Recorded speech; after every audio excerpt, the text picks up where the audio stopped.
بہت بڑی وجہ، میرے خیال سے آپ میں سے بہت سے لوگوں کو بات بہت بری لگے گی، لیکن حقیقت ہے کہ بہت بڑی وجہ اس کی مسلم ممالک کی بے حسی ہے۔ لیکن وہ جو اعلامیہ جاری ہوا اس اعلامیہ کے اندر جو جسے کہتے ہیں نا کہ جو سعودی عرب ہے اس نے یہ بھی کہا کہ بھارت اور پاکستان جو ہے وہ اپنے ایشوز بائی لیٹرلی حاصل کریں۔ اٹ مینس کہ انہوں نے انڈیا کو سپیس دی ہے کہ جو انڈیا فیصلہ کرے، پاکستان میں اسے سعودی عرب کچھ نہیں کر سکتا۔ ماضی میں جو ایک سپورٹ ہمیں ہمارے دوست ممالک خاص کر کے سعودی عرب اور عرب ممالک کی طرف سے کشمیر کے حوالے سے ملتی تھی، اس میں ایک تبدیلی ضرور آئی ہے۔ اور میں بھی عالمی برادری سے کہتی ہوں کہ آپ نے پاکستان کے مطالبے پر کچھ نہیں کیا۔ لیکن سعودیز کی طرف یہ جواب آیا کہ اس دفعہ آپ کو پروٹوکول نہیں ملے گا شاہی، اور یہاں پر آپ سرکاری طور پر مدعو نہیں ہوں گے، آپ اپنے خرچے پر آئیں۔ انہوں نے وہاں جا کر ایک بار پھر سے سعودی عربیہ سے مدد مانگی، لیکن اس بار سعودی عربیہ نے پاکستان کو قرضہ دینے سے صاف صاف منع کر دیا۔ وزیر اعظم نریندر مودی نے جو مڈل ایسٹ کے ساتھ جو تعلقات کو ہموار کیا پچھلے 8-10 سالوں میں، پرٹیکولرلی 5 سالوں میں، اس میں ظاہری بات ہے پاکستان کی وہ جو سپیس تھی وہ کم ہو گئی۔ اور اس کی سب سے بڑی وجہ یہی ہے کہ اب دنیا جو ہے وہ بھارت کو ایز اے اکنامک ہب دیکھتی ہے اور ان کے ساتھ وہ جوائنٹ وینچرز کر رہی ہے۔ کیونکہ جتنا تیزی سے بھارت کا پلڑا بھاری ہوا ہے، جتنا تیزی سے بھارت کی پوزیشن مضبوط ہوئی ہے، اب بھارت کسی کو بھی نہیں سنے گا۔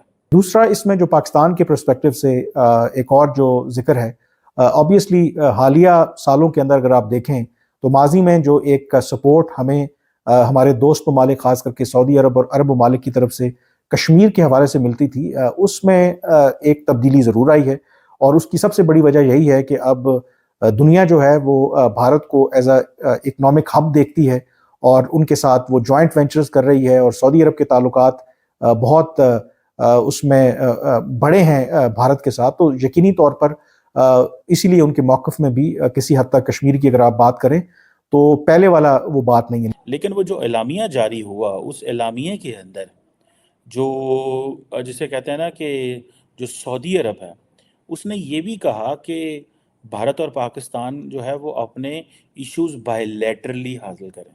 اٹ مینس کہ انہوں نے انڈیا کو سپیس دی ہے کہ جو انڈیا فیصلہ کرے، پاکستان میں اسے سعودی عرب کچھ نہیں کر سکتا۔ یہ آپ کو یاد ہوگا، اب سعودیز کو اس پوزیشن کا بڑے اچھے سے پتا کہ انڈیا کی کیا پوزیشن ہے۔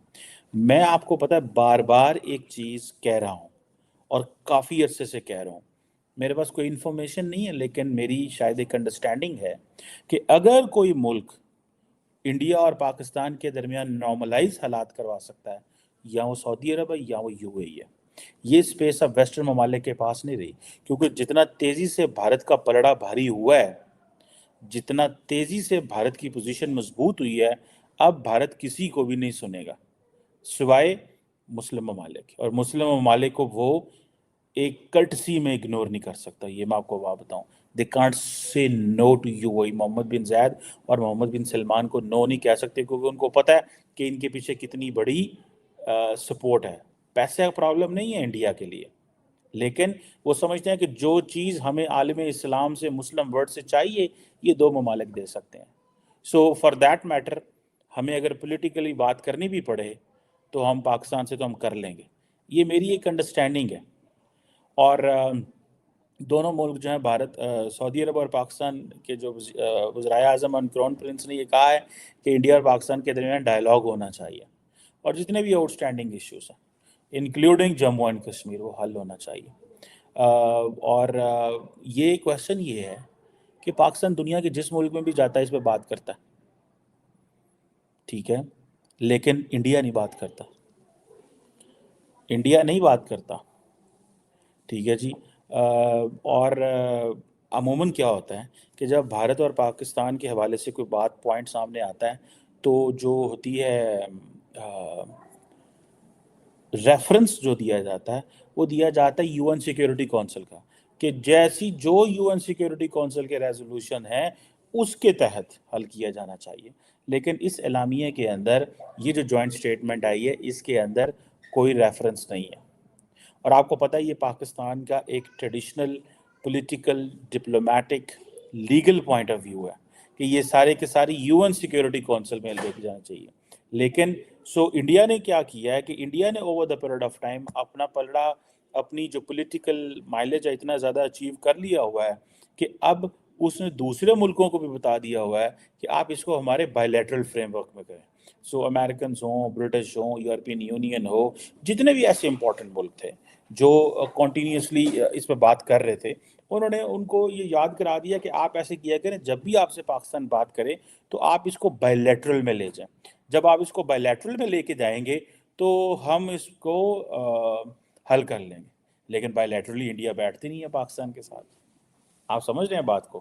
بائی لیٹرلی بیٹھتا نہیں ہے، ملٹی لیٹرل کسی فورم کو مانتا نہیں ہے اور کسی تھرڈ کنٹری کی بھی نہیں مانتا.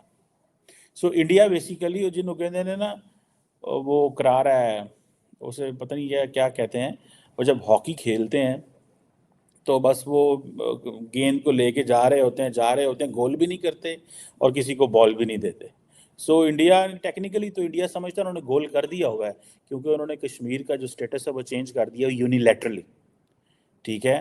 اور اب یہ جو بائی لیٹرل فریم ورک ہے، ظاہر بات ہے یہ شملہ ایگریمنٹ ہے. شملہ ایگریمنٹ کو بھارت نے ویسے سکریپ کر دیا ہوا ہے، کیونکہ انہوں نے یہ کہا ہے کہ یہ تو ہم یونیلیٹرلی انہوں نے سارا کچھ حل کر لیا.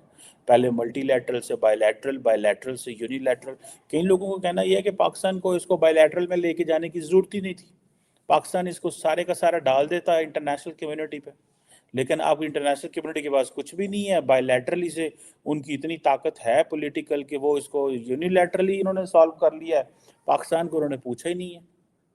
سو یہ ایک بیسیکلی میں سمجھتا ہوں پاکستان کو ایک لارجر ایک سیٹ بیک تو ضرور موجود ہے. اور اگر آپ کو یاد ہو کہ جب بھارت نے 370/35 چینج کیا، ریووک کیے آرٹیکلز، تو اس کے بعد پاکستان کہتا رہا سارے عالم اسلام سے کہ پلیز OIC کا کوئی اجلاس بلائیں. لیکن کسی مسلم ملک نے ہمت نہیں کی تھی بھارت کو ناراض کرنے کی.